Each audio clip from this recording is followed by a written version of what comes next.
Hi everyone, and welcome to Walk Away from the Workbook. If you have been coming to my channel for a while, then you know I am all about finding fun ways and engaging ways for kids to learn at home. Today's video is all about the importance of learning through play, and specifically playing with Play-Doh. I know not all parents are fans of Play-Doh, but I am certainly a fan of Play-Doh both at home and in the classroom, and there are so many reasons why. First and foremost, playing with Play-Doh is going to enhance your child's fine motor muscles. That means that the muscles they use when they are learning how to write, learning how to draw, are going to be much stronger, and they don't have to do any writing or drawing in order to get their muscles there.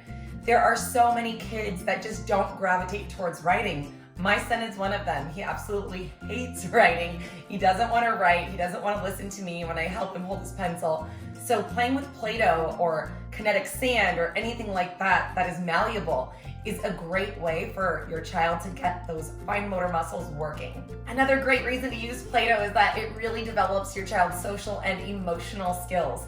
That means they're learning how to share with someone who they're playing with. They're learning how to take turns. They're learning how to reason. So a lot of times what happens in my classroom is there will be a very coveted cookie cutter, usually the heart, and students will have to reason with each other to see who is going to get the turn with the heart next. Have you ever had your child create something with Play-Doh and come up to you and say, look what I made, and they are just so proud of themselves?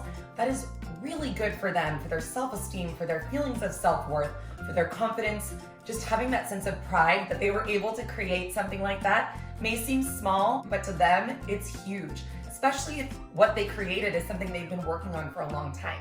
Which brings me to something else. Playing with Play-Doh also promotes the idea of perseverance, never giving up even when things are challenging for you. When your child feels challenged by something they're doing with their Play-Doh, you can encourage them to just keep going and keep trying, or maybe try it a new way. This is a fun way to get them to learn that trying hard and putting in effort is the best way to succeed. Your child's social and emotional development will also be stronger because they will be learning how to have conversations with their friends. So they'll learn how to ask people what they're making, or they'll be learning how to describe their own creations, and they will have to come up with the vocabulary to tell their friends what it is that they've made, how they thought to make it, how they came up with it, and maybe even show them how to make it as well. Playing with Play-Doh will also help strengthen your child's language and literacy skills. Think about all of the different vocabulary terms you use when you're playing with Play-Doh.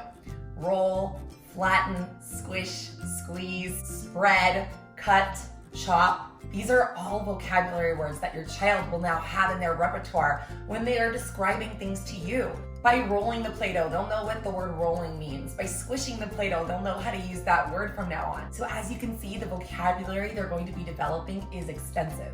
If you decide to use a recipe for Play-Doh and you make your own at home, your child will now have an incentive to learn to read and write, because they're going to see you reading that recipe off the card or off the computer. They're going to know someone else had to come up with that recipe. Someone else had to write that down and give it to you so that you could make the Play-Doh.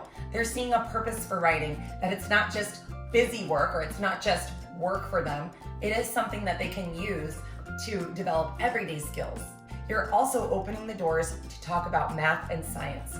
When you're reading that recipe, they have to learn how to measure. They have to know that their measurements need to be precise or the dough might not turn out the way that they want. You have to learn about the proper amounts. You have to learn about volume. What's happening to the dough as you add more ingredients? What happens if you add too much water? What happens if you don't add enough water? Those are the types of skills they are going to learn if you make your Play-Doh at home. And finally, your child's imagination and creativity are going to go wild if you allow them to play with Play-Doh at home. They're going to start developing stories about their creations. They're going to start describing things to you in a lot of detail. And if you add more tools for them to use from around the house or from around the classroom, it enhances their creativity even more.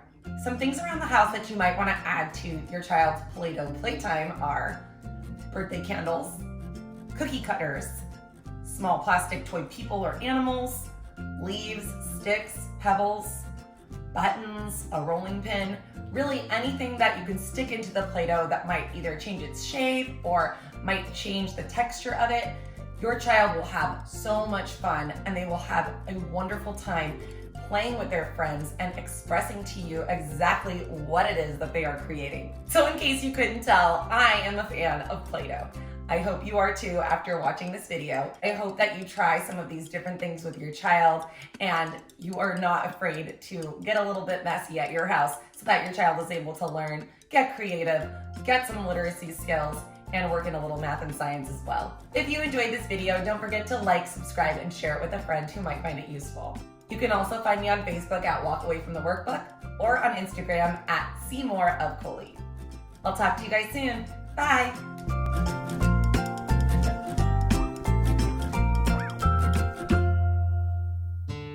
These ones have to be baked. We're pretending they're in the oven already, right? Yeah. This looks like a heart. Is it the cookie?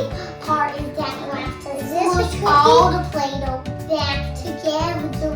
No, it's a piece all over again of the cookie dough. These are all